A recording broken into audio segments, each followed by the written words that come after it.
Hello दोस्तों, जय मसीह की Bible story audio Hindi channel में आप सभी का स्वागत है। आज हम पवित्र शास्त्र बाइबल के एक नए ऑडियो स्टोरी से जानेंगे व्यवस्था विवरण की पुस्तक से मूसा का उपदेश के बारे में। हालेलुया। अब हे इज़राइल, जो जो विधि और नियम मैं तुम्हें सिखाना चाहता हूँ उन्हें सुन लो और उन पर चलो, जिससे तुम जीवित रहो और जो देश तुम्हारे पितरों का परमेश्वर यहोवा तुम्हें देता है उसमें जाकर उसकी अधिकारी हो जाओ। जो आज्ञा मैं तुमको सुनाता हूँ उसमें ना तो कुछ बढ़ाना और ना कुछ घटाना। तुम्हारे परमेश्वर यहोवा की जो जो आज्ञा मैं तुम्हें सुनाता हूँ उन्हें तुम मानना। तुमने तो अपनी आँखों से देखा है कि बालपोर के कारण यहोवा ने क्या क्या किया, अर्थात जितने मनुष्य बालपोर के पीछे हो लिए थे उन सबों का तुम्हारे परमेश्वर यहोवा ने तुम्हारे बीच में से सत्यानाश कर डाला।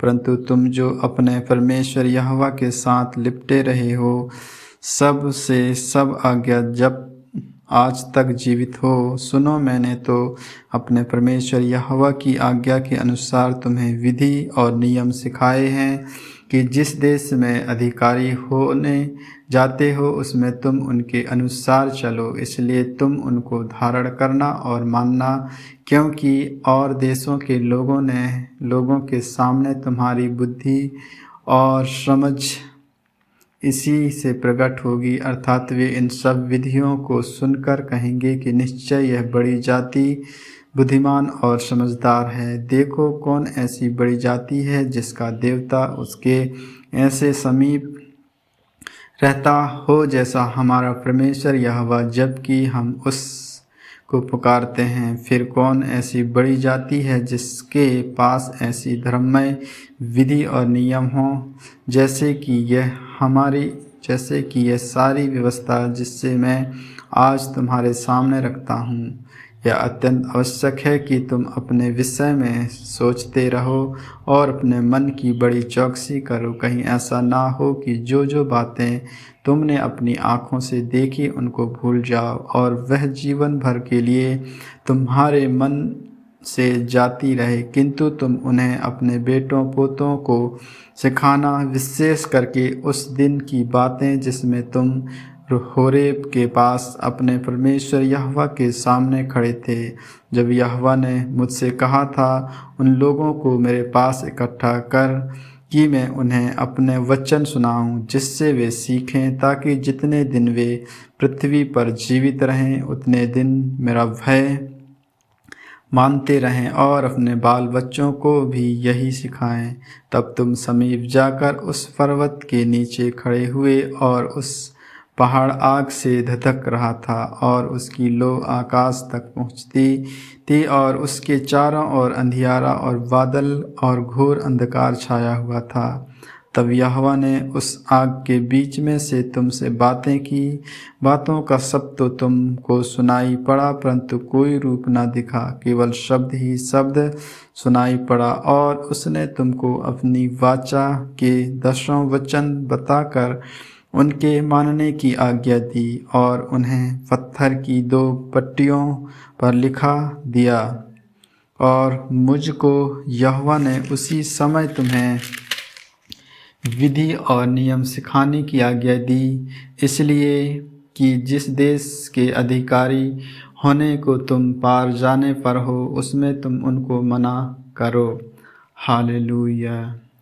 मूर्ति पूजा के विरुद्ध चेतावनी। इसलिए तुम अपने विषय में बहुत सावधान रहना, क्योंकि जब यहोवा ने तुमको होरेब पर्वत पर आग के बीच में से बातें की तब तुमको कोई रूप ना दिखाई पड़ा, कहीं ऐसा ना हो कि तुम बिगड़कर चाहे पुरुष चाहे स्त्री के, चाहे पृथ्वी पर चलने वाले किसी पशु, चाहे आकाश में उड़ने वाले किसी पक्षी के, चाहे भूमि पर रेंगने वाले किसी जंतु, चाहे पृथ्वी के जल में रहने वाली किसी मछली के रूप की कोई मूर्ति देखकर बना लो।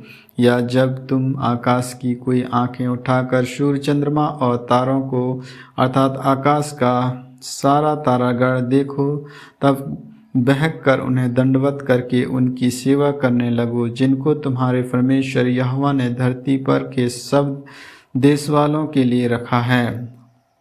और तुमको यहोवा लोहे के भट्टे सरीखे मिस्र देश से निकाल ले आया है, इसलिए कि तुम उसका प्रज रूपी निज भाग ठहरो, जैसे आज प्रकट है। फिर तुम्हारे कारण यहोवा ने मुझसे क्रोध करके यह शपथ खाई, तू यरदन पर जाने ना पाएगा, और जो उत्तम देश इजराइलियों का परमेश्वर यहोवा उन्हें उनका निज भाग करके देता है, उसमें तू प्रवेश करके ना पाएगा। किंतु मुझे इसी देश में रहना है, मैं यरदन पार नहीं जा सकता, परंतु तुम पार जाकर उस उत्तम देश के अधिकारी हो जाओगे। इसलिए अपने विषय में तुम सावधान रहो, कहीं ऐसा ना हो कि तुम उस वाचा को भूलकर जो तुम्हारे परमेश्वर यहोवा ने तुमसे बांधी है, किसी और वस्तु की मूर्ति खोद कर बनाओ, जिससे तुम्हारे परमेश्वर यहोवा ने तुमको मना किया है। क्योंकि तुम्हारा परमेश्वर यहोवा भस्म करने वाली आग है, वह जल उठाने वाला ईश्वर है। यदि उस देश में रहते रहते बहुत दिन बीत जाने पर और अपने बेटे पोते उत्पन्न होने पर तुम बिगड़कर किसी वस्तु के रूप की मूर्ति खोद कर बनाओ और इस रीति अपने परमेश्वर यहोवा की प्रीति बुराई करके उसे अप्रसन्न कर दो, तो मैं आज आकाश और पृथ्वी को तुम्हारे विरुद्ध साक्षी करके कहता हूँ कि जिस देश के अधिकारी होने के लिए तुम यरदन पार जाने पर हो, उसमें तुम जल्दी बिल्कुल नष्ट हो जाओगे और बहुत दिन रहने ना पाओगे, किंतु पूरी रीति से नष्ट हो जाओगे। और यहोवा तुमको देश देश के लोगों में तितर बितर करेगा, और जिन जातियों के बीच यहोवा तुमको पहुँचाएगा, उनमें तुम थोड़े ही से रह जाओगे, और वहाँ तुम मनुष्य के बनाए हुए लकड़ी और पत्थर के देवताओं की सेवा करोगे, जो ना देखते और ना सुनते और ना खाते और ना सूंघते हैं। परंतु वहाँ भी यदि तुम अपने परमेश्वर यहोवा को ढूंढोगे तो वह तुमको मिल जाएगा। शर्त यह है कि तुम अपने पूरे मन से और अपने सारे प्राण से उसे ढूंढो। अंत के दिनों में जब तुम संकट में पड़ो और ये सब विपत्तियां तुम पर आ पड़े, तब तुम अपने परमेश्वर यहोवा की ओर फिरो और उनकी मानना, क्योंकि तेरा परमेश्वर यहोवा दयालु ईश्वर है, वह तुम को ना तो छोड़ेगा और ना नष्ट करेगा। और जो वाचा उसने तेरे पितरों से शपथ खाकर बांधी है, उनको नहीं भूलेगा। जब से परमेश्वर ने मनुष्य को उत्पन्न करके पृथ्वी पर रखा, तब से लेकर तू अपने उत्पन्न होने के दिन तक की बातें पूछ और आकाश के एक छोर से दूसरे छोर तक की बातें पूछ। क्या ऐसी बड़ी बात कभी हुई या सुनने में आई है? क्या कोई जाति कभी परमेश्वर की वाणी आग के बीच में से आती हुई सुनकर जीवित रही, जैसे कि तूने सुना है?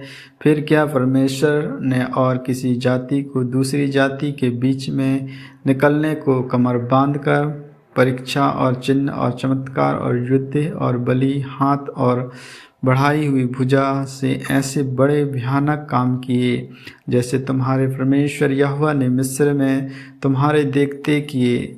ये सब तुझ को दिखाया गया इसलिए कि तू जान रख कि यहोवा ही परमेश्वर है, उसको छोड़ और कोई है ही नहीं। आकाश में से उनमें तुझे अपनी वाणी सुनाई कि तुझे शिक्षा दे, और पृथ्वी पर उनसे तुझे अपनी बड़ी आग दिखाई, और उसके वचन आग के बीच में से आते हुए तुझे सुनाई पड़े। और उसने जो तेरे पितरों से प्रेम रखा, इस कारण उसने पीछे उनके वंश और चुन लिया, और प्रत्यक्ष होकर तुझे अपने बड़े सामर्थ्य के द्वारा मिस्र से इसलिए निकाल लाया कि तुम से बड़ी और सामर्थी जातियों को तेरे आगे से निकाल कर तुझे उनके देश में पहुँचाए और उसे तेरा निज भाग कर दे, जैसा आज के दिन दिखाई पड़ता है। इसलिए आज जान ले और अपने मन